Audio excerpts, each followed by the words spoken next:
What's going on, everyone? Welcome to Season 2, Episode 2, 2 Squared, of Rebel Roundtable, the first official podcast of Rebel Sports Network here at UNLV. I'm your host, Maile Palacios, here with my co-host, Thomas Gobbo. Yeah, we got a lot of UNLV Athletics stuff going on, along with like a little brief stuff that happened over the weekend, but nonetheless, excited to be a part of this and, to get it back and going again. Yep. So do you want to start us off with NBA All-Star Weekend? There's not much to talk about. I mean, it was rough. Like the dunk contest is like supposed to be the most exciting thing about All-Star Weekend, and you have dudes almost getting hurt, and then Jackson Hayes of the Lakers is doing a basic rim grazer dunk when he's like 7 feet tall. Overall, it's just not exciting. I believe the dude Keyshawn Johnson won the slam dunk contest, so yeah, nobody even heard of him. Yeah, I was gonna say nothing notable there. Yeah, I don't even know what the All-Star game format was, and I love the NBA, but it's just, I don't know, it's just not the same. Is it falling off? Yeah, it's falling off heavily, very heavily. That's pretty much it. Yeah, and then MLB started up last week, well, at least kind of practices and stuff, and then there's some games this weekend, correct? Yeah, like the Yankees play the Orioles, the Mariners play the Padres. I feel like the Mariners have the best rotation in baseball behind the Los Angeles Dodgers, of course. But yeah, it should be an exciting MLB season, and might head down to some games. I think they're doing games in Arizona. And, I want to go. Yeah. So imagine we take an episode on the road. Stay tuned. Well, nothing really happened nationally, so we're going to move into our UNLV Athletics, and there was quite a lot. Starting off with our UNLV Golf, they competed at the John A. Burns Intercollegiate in Hawaii from February 12th to the 14th, and they ended up tying for second, which was great. And as we were talking to Ricky, before we started filming, he said that this was, I want to say, back-to-back tournaments where they placed top 3 going against schools who were top 20. Wow. So, yeah. That's good.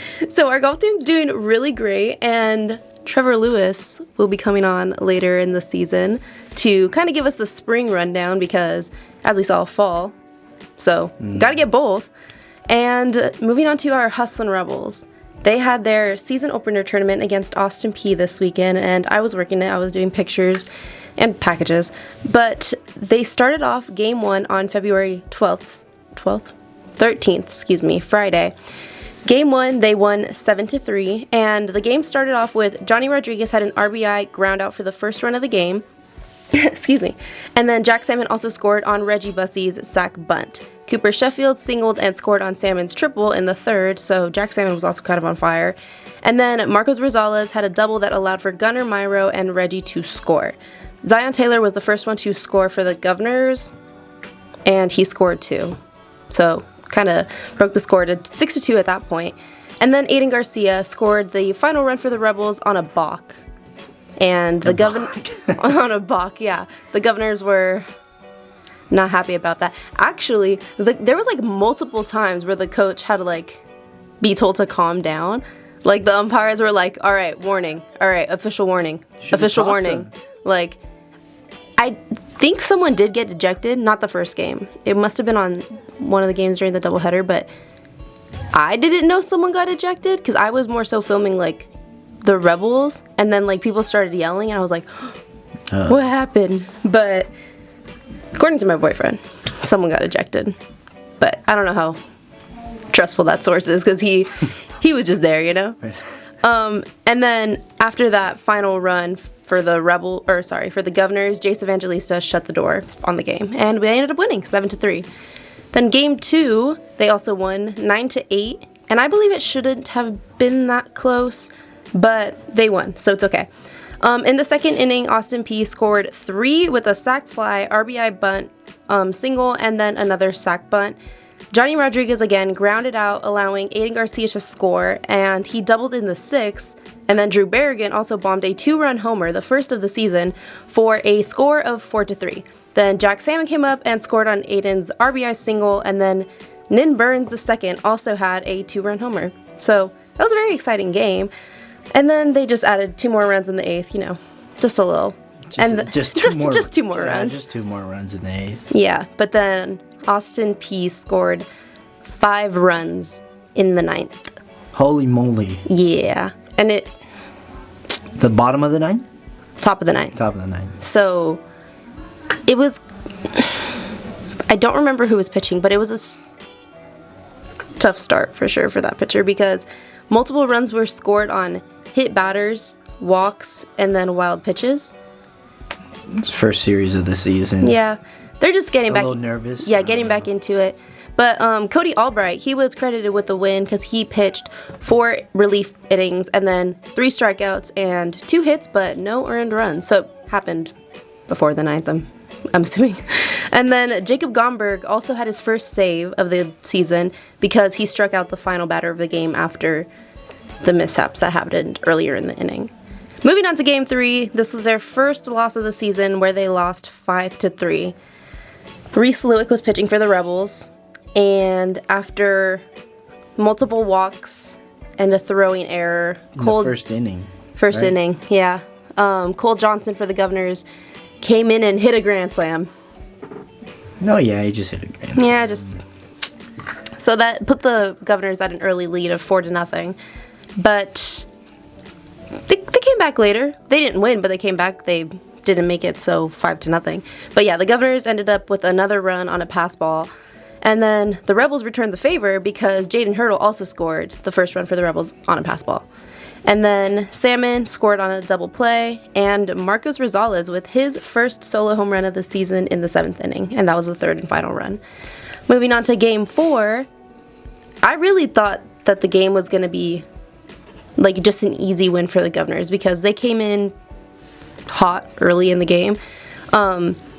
They scored a run off an RBI fielder's choice by Andres Matias, and Cole Johnson had another RBI triple to add another run for the Governors in the top of the 3rd, and then the Rebels immediately responded with 3 runs in the bottom of the 3rd after an RBI single by Marcos Rosales and 2-run RBI by Drew Berrigan. And then the Governors went on a 4-run streak in the 4th and 5th innings, and in the 6th inning, they scored...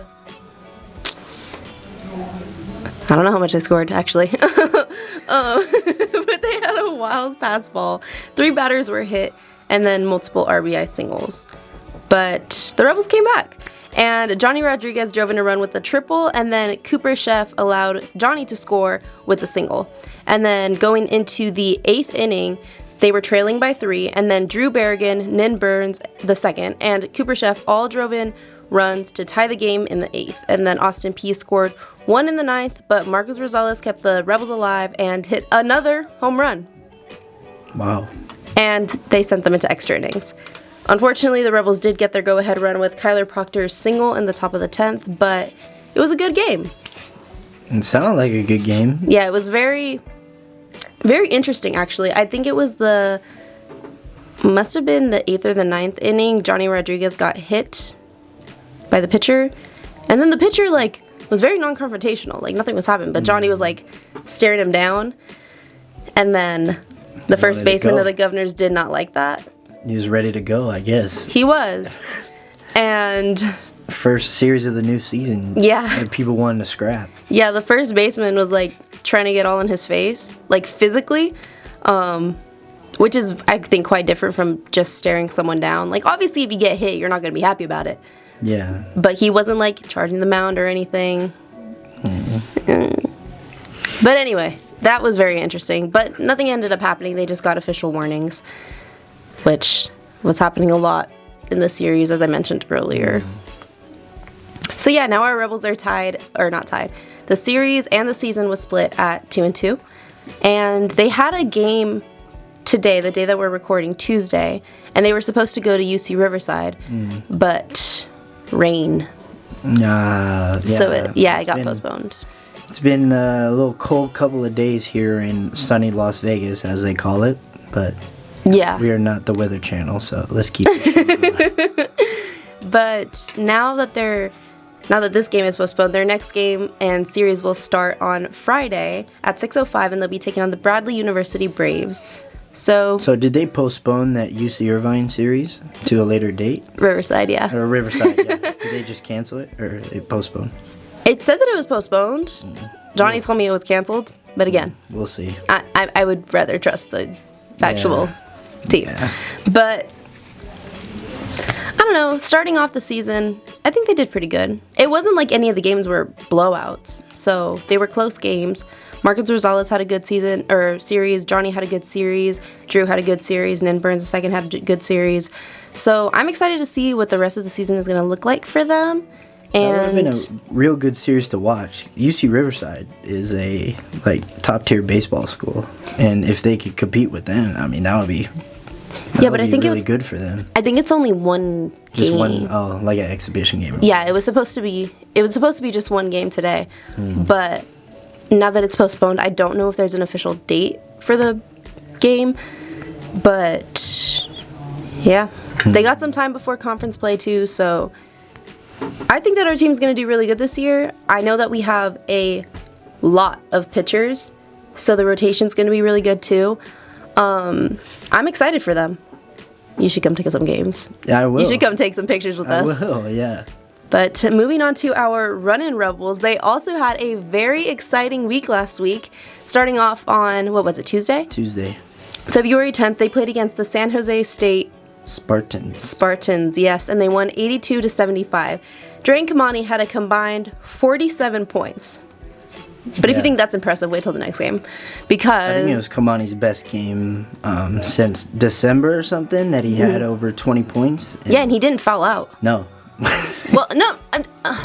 Pastner says it himself that Kamani gets himself into foul trouble, and that they were working on that, and it's clearly paying off because he didn't foul out.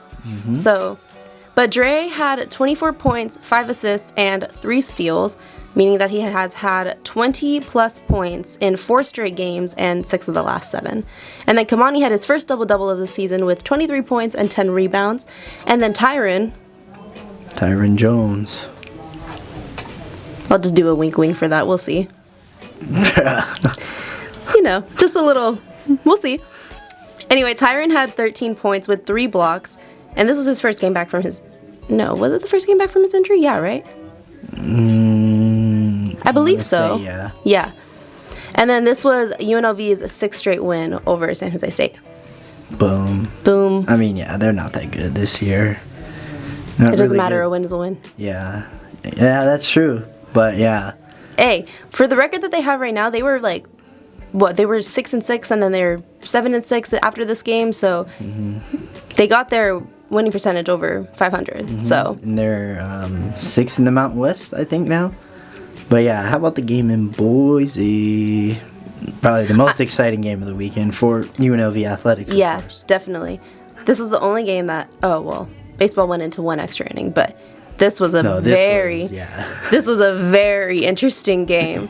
And especially because it was against Boise State. Like, I don't care if Boise's not, like, top ranked in the conference right now. We don't like Boise. Any win over Boise, I will take. And they won 86-83 in overtime. So. But they came back from 23 down in the first half. How about that? Dre Gibbs Lawhorn had 36 points, a career high. Which is crazy because a month ago, on that date, Friday, February 13th, January 13th, he dropped a career high against Boise State, 33 points. So this brother likes playing Boise State for sure. Yeah, definitely. Because 25 of those points were in the second half when the Rebels really needed it. Yes. Because there was a time, it was a little scary. Oh, there were a lot of times. Oh, well, yeah. But they definitely picked up the slack at the end of the game. Yeah, they went on a 15-0 run in the end of the game. I mean, that just goes to show how perseverant this team is and how they can come back from literally anything. They can, lose to teams they're not supposed to, win against teams that we wouldn't expect them to. Well, right, especially in a situation like that. But yeah, I don't know. Coach Pastner was really happy about the team and talked about it in his post-game interview. He gave a lot of credit to Boise State, but ultimately gave all the credit to his guys. This was the first regular season sweep over Boise since 2019. Yep. Guys, that's 7 years ago. That's wild. I was a freshman in high school. I was in 8th grade. 8th grade. That's crazy. Yeah. But this is their third separate 3-game win streak of the season. Can we make it to 4? Hopefully, because who do they have tomorrow? Is it Colorado State? On the road, here at Colorado State. Yeah. And then Air Force later on. Yeah. Especially down the stretch, this is must-win. These are must-win games for sure. Especially if they want to be competitive in the Mountain West Championship tournament. And I think these next 2 are should-win games. To your point, should win, but, we know how it's been before, but, hopefully adjustments have been made, practices going good, and Coach Passman will be fired up as usual for his guys, and hopefully they'll go to Colorado State, beat the Rams, and then go to Air Force, beat them. Yeah. But staying on the hardwood and switching over to the ladies, our Lady Rebels also had 2 games last week. Unfortunately, they did lose their first one against Wyoming, 72-82. But it's okay because Meadow Rowland had her 9th double-double of the season with a career-high 30 points and 12 rebounds. She had almost as much points as Dre. Yeah, I feel like this is going to be the year that they make the NCAA tournament. I hope so. Bank it now. This is the year that they're going to make the NCAA tournament. What's that app called? Call She. Yeah. Put it in Call She. It's bad. It's bad that I knew what that was right away. I don't sports bet though, no. I don't either, thanks. but I be getting like 30,000 ads for that app it's when all I'm AI. like playing games. Yeah. Playing games. Playing games on my phone. I get that ad all the time. But Jasmine Lott also had 14 points, Shelby Brown had 10, and both of them had 2 steals. And then Aaliyah Alexander had a team high and tied for her career high of 8 assists. Yeah. And then moving on to Valentine's Day, the Lady Rebels went against GCU and they won 74-65. Here, right? Yeah. Yeah, here. Meadow had her 10th double-double of the season with 27 points and a season high of 15 rebounds. Destiny Leo had 14 points, Shelby Brown had 11 points, and then the Lady Rebels had a total of 14 assists, 6 of which were from Aaliyah Alexander.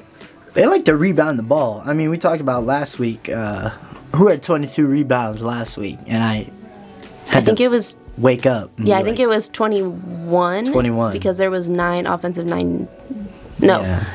12 defensive, 9 offensive, I believe. Yeah. But yeah, they love to rebound the ball. Yeah, they that's do. Crazy, and they're going to need it, because in a month, it'll be the tournament. Yeah. I believe they're second right now in the Mountain West, only behind San Diego State University. Which... doesn't really come to a surprise. SDSU has been... They're good in basketball every single year. Yeah. Year in, year out. Men's, women's. It's where Kawhi Leonard went to school. Yeah. But it's okay. Our girls got it. Our girls got that. Well, the guys got it too, because if they get in the tournament, they're going to have to play one of them for the championship, semifinal, whatever, to win. So, yeah. We will see. Our guys have also been doing really strong. Both of them have been doing really strong. So hopefully they do have that. But moving on to tennis. We learned a little bit about tennis, but... Shout out my dad. Shout out his dad, but not enough. So all we're going to say is they won against Idaho State 7-0 and then lost against UCLA 0-7. Period. Yeah, I mean, they went 1-1. And then moving on to women's track. They had their Dawn Kirby Elite Invitational February 13th and 14th, and a lot of our girls had personal bests, some of them placed. So Kaylee Middleton had a personal best in long jump for 16 feet and 3.75 inches. Nice. What do you have to say about that? Because I know you know Kaylee. Yeah, I mean, shout out Coronado, my alma mater, representing the state, and staying local. Just proud of her and how far she's come to represent UNLV. And I believe she's only a sophomore.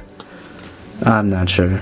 Sophomore or freshman? Yeah, for sure. Younger than you. Yeah. I'm not 50. Bro's unk. No. No, but you said that you were like older when you were like competing with her, so. Yeah, I mean, we I don't know, we did long jump together, and yeah, she was good then. She's good now, obviously. So, and she's doing other events too, which is cool. Moving on to Jada Bushay. She had a personal best in the 200 meter, and she went 24.40. Pretty good. Yeah, I'm always impressed with track just because I can't run anymore. Like, I feel like everything sounds so impressive to me because I'm like, wow, like, I wish I could run like that, you know? You don't relate? No. I'm sure someone watching is going to relate. It's okay, guys. I can't run either. Anyway, moving on to Amaya Mitchell-Howard. She placed 5th. In what event? Doesn't say. Let me find that. My goodness. I believe it was also... Oh, it was weight throw. Because it was... That's right. Yeah, weight throw for 59 feet and 6.25 inches. And then on the other side of weight throw, we had Lauren Williams, who had a personal best for that event, and she went 46 feet and 5.5 inches. Boom. Launching the... if it's the discus or the... I'm not sure. Well, I'm gonna get in trouble again for saying I'm not sure. Yeah. Get in trouble. Anyway, Caitlin Webb had a personal best in the 400 meter, and she went 55.83. And then Malika Meshach also had a personal best in the 400, going 57.48. Taryn Bailey placed 7th for the 600 meter with 1 minute 33 seconds, .11, and then went 8th in the 800 meter, going 2 minutes and 13 seconds. And then Reagan Reed had a personal best for the mile with 5 minutes and 26 seconds. And then Jada Bushay, Malika Meshach, Caitlin Webb, and Allie Winston placed 7th in the 4x400, going 3 minutes, 42 seconds, .23.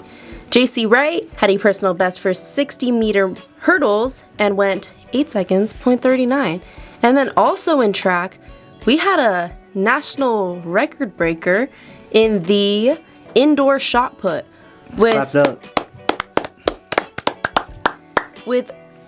I'm so sorry, I'm gonna butcher this name. Krishna Jaya Sankar. That wasn't bad. It's alright. National record. That is such a big deal. Congratulations to her. Oh, wait. Not just that. She broke the national record for the 3rd time. Boom, congratulations times 3. The first time was March 1st of last year, and then this year, January 31st, and Valentine's Day. What a great day to celebrate the day. She went 16.83 meters in the indoor shot put. Representing. Speechless. I mean, she's already used to this stuff, so. Yeah. I mean, she said, let me break it once. Oh, wait, I already broke it once. Let me break it again. Let me break it again. Like, hello? Yeah. Congrats. Looks like our women's track is also going to be having a very good season. I'm really looking forward to seeing how they do. And then moving on to softball, they had a tough weekend, but on February 13th, they lost against UC Davis 1-5, and then lost to them again on the 15th, 8-10. But that game was closer, so it's okay. And then they lost to Seattle University 3-7 on Valentine's Day. And I don't know how to say this school. Quinnipiac? Doesn't matter, they won. They won. Whoever they were playing against, they won 10-1. And Bree Williams had such an amazing game. I think in any level of softball, baseball, whatever, she had a grand slam in the first inning. So already, hitting a grand slam in itself is such an achievement. But then she said, let me hit another 2-run homer. Let's do it again. And then, later in the game, just to get the final runs for the Lady Rebels, they had the bases loaded, Bree Williams up to bat, and hit a bases clearing double. She counted for 9 runs? Yeah, 9 of the 10. Wild. Wow. Yeah. But moving on to swim, they also competed February 13th and 14th at the UNLV First Chance Invitational. So, very busy week for our UNLV Athletics. And it's looking like it's going to be another very busy week. Well, it will be. it will be. I mean, I'm looking at the list right now. Yeah. UNLV Baseball, as we said, already got postponed. So, Swim, I believe they're in Houston, Texas for the Mountain West Championships all week. Hope they do their best and come home with gold, silver, or whatever. But, yeah. Yeah. Swim and then Runnin Rebels. Runnin Rebels. Runnin Rebels, Lady Rebels. Same day, right? Yeah. Yeah, I think Lady Rebels They are play UNR. at... Up in UNR. Up in Nevada right now. Wait, so do they play 2 games this week? I believe Because it says not today, Wednesday, the day that this is coming out, that they play at SDSU. Yeah, they'll play at SCSU Wednesday, and then they'll play UNR on Saturday or Friday, I believe. Yeah. And then the Runnin Rebels also compete tomorrow, or today. Wednesday. They'll compete on Wednesday, and they'll be taking on Colorado State, as we said. And then our softball and baseball teams both have very busy schedules, and I want to go to a softball game. Like, I want to see Bree Williams, guys. Like, so do I. I mean, if she continues to do this, she's on a historic run. Yeah, literally. But I think that's all we got, right? Mm-hmm. Another short episode. Sorry, guys. There's nothing going on nationally. Not much going on. When MLB starts up in March. Yeah. That's when the fun will begin for me. Mostly be talking about that. Yeah. Guess who I'll be talking about? The Dodgers. But yeah, that's all we got for this week, guys. Thank you so much for tuning in. I've been your host, Maile Palacios. And I'm Thomas Gobbo. As I said last week, I'll continue to be still Thomas Gobbo. But yeah, nonetheless, we'll see you guys next week where we have more UNLV content. And yeah, deuces. Go Rebels.